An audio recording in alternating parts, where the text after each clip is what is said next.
all, it's Kim McNeil. Time for another Therapy Tip Thursday, or Kim's Triple T. Today I wanted to talk to you about biofeedback and this idea of how we think or how we perceive ourselves to be will have an effect on how we feel. So for example, if you have a bum knee or a bum shoulder, you might have a certain language around that part of your body.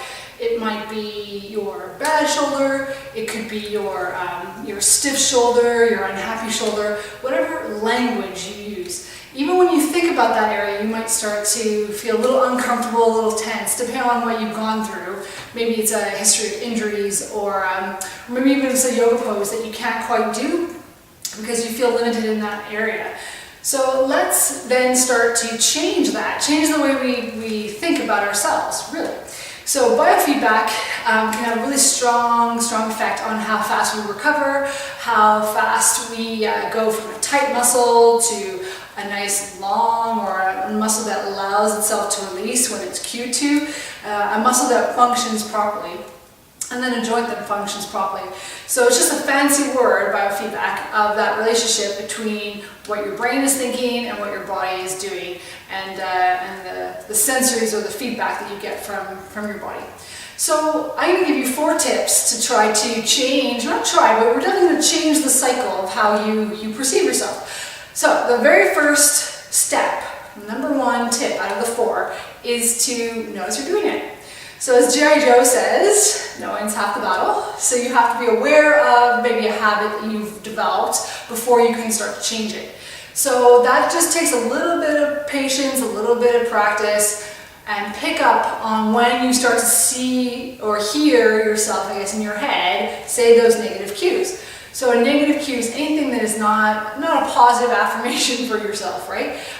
Any negative word, any word that's not going to help you long term, okay? So be aware of it. That's number 1. Number 2 is I'd like you to start to then develop, or not develop, but pick out the patterns in your speech, okay, in your way of thinking. So your patterns could be, oh, I always talk about my back in these 3 ways. As being sore, as me hating my back, my low back, and how I just want to avoid doing anything that's going to involve moving my low back at all. Okay, so that's an example. So pick out those patterns. If you have a journal or a notebook, write those things down so that can help you figure out what those patterns are and the things that you say more often. Okay, if you don't have a notebook, back of your hand works. Your arm, write it down so you don't forget, and then when you have real paper, then you can transcribe it over, okay? So, number 1 is awareness. Number 2, pick out the patterns. Number 3, once you know your patterns and you know your language, then I'd like you to consciously decide on what language you're going to change it to, okay? So this is an exercise where you have to sit down and think about it pen to paper. It's not always going to work in the moment, at least initially, right? It's a habit that we need to break.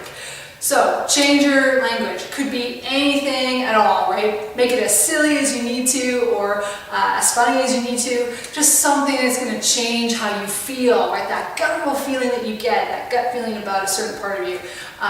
We need to change that. So if you normally say that I have a bad knee, or I can't flex my knee a certain way, or move my knee a certain way, then why don't you change that language up and start to pinpoint what your knee can do for you. So, oh, my knee could take me upstairs, or my knee feels really strong today.